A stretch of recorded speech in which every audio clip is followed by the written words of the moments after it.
Hello and welcome back to another season of Coug Zone. I'm your host, Cassidy Collins. And I am your co-host, Mya Limes. WSU's fall sports are hitting the ground running with Wazoo football off to a hot start, soccer locking down on defense, and volleyball having some outstanding individual performances on the court. As all the fall sports start out strong, there's a lot to look forward to this semester with lots of talented players showing up for when it matters most. And speaking of all these talented players, tune in to find out what the key to success is for all of WSU's sports teams, as well as a little outlook to see how the fans are doing in the midst of football season. All that and so much more right here, only on Coug Zone.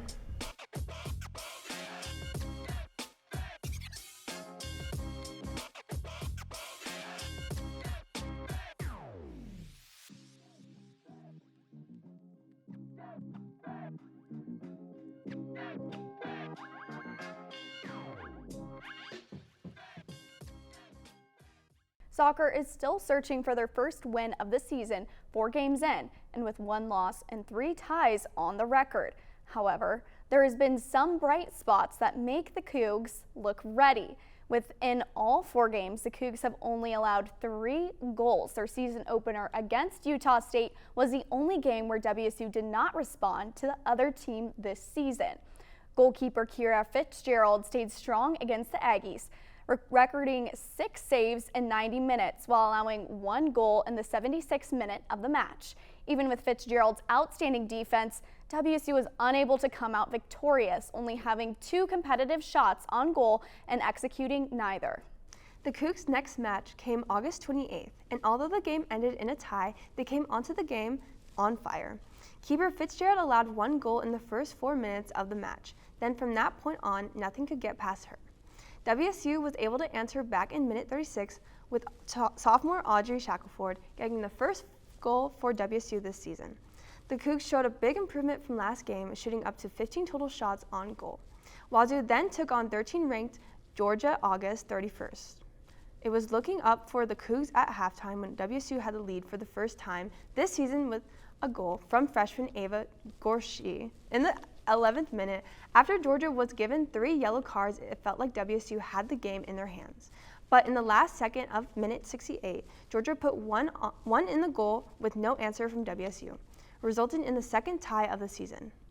The Cougs took the University of California to another tie of 0-0 September 4th. The Bears tried everything they could to score on the Cougs, but none of their 11 shots on goal were able to find the net. On the other side of the field, WSU shot 9 shots on goal, but they were all stopped as well. Keeper Fitzgerald stayed hot and has brought her goals per game average down to .75 and has been a bright spot for the Cougs as they look into. With plenty of the season left with WSU soccer, the Cougs do not have anything to worry about, with promising offense and proven stellar defense to come together for a winning season.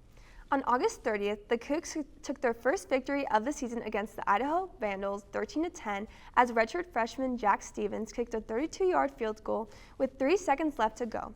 Quarterback Jackson Potter threw for 209 yards in his first career start. Completing 24 out of his 31 attempts, after a scoreless first quarter, WSU scored first when Jackson Potter hit Josh Meredith in the end zone for a 6-yard touchdown pass, putting the Cougs in the lead 7-0.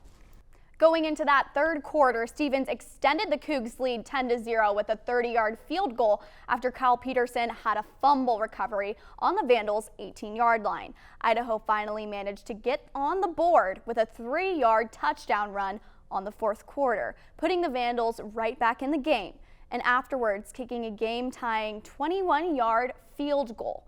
The Cougs had a great outing on the defense, with redshirt senior Caleb Frankel recording a game-high 11 tackles, along with redshirt senior Matthew Durrance and redshirt freshman Anthony Polano having 9 tackles per person.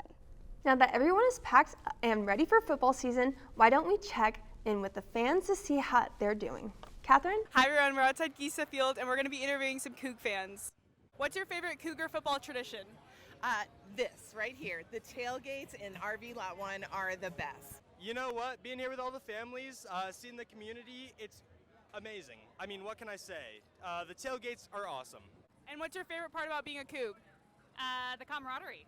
Like, you just show up and this town is about being WSU, Pullman, a Coug. Yep. Game day. Game day? Yeah. Probably the people and the games, you know, I love it all. Have 10 seconds to say what you want to say to the Vandal fans. Can we say it on here? I hope you came to lose. I hope you have fun. All right, go Cougs! Go Cougs! Go Cougs! Go Cougs! Thanks, Catherine. That sounded like a blast. The Cougs improved to 2-0 after a dominant performance September 6th against San Diego State, taking home a 36-13 homecoming win at home. Wazoo's defense dominated SDSU as they only gathered 215 total yards. Meanwhile, WSU totaled nearly 400 yards. SDSU scored the first touchdown of the game with a 35-yard touchdown pass, but then was held to a mere 30 yards for the rest of the first half. As the Cougs defense continued to shut down the Aztecs, the offense would go on to score 19 unanswered points in the first half. As the game headed into the second half, the Cougs never looked back, with Potter having another outstanding outing, throwing for 257 yards and 3 touchdowns. The Cougars will be on the road Saturday, September 13th, for their first road game of the season at North Texas, then coming back home to Pullman to face UW in the Apple Cup on September 20th.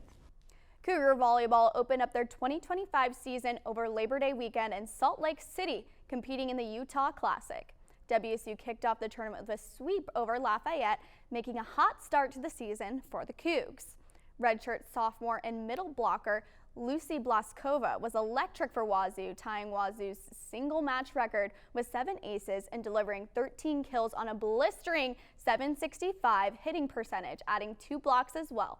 Sophomore Italia Bernal fueled the Cougs with 22 assists and 7 digs, while true freshman Levi Ward contributed 13 assists and 5 digs in her collegiate debut. Wazoo held the Leopards to a .25 hitting percentage, forcing 14 errors through 3 sets.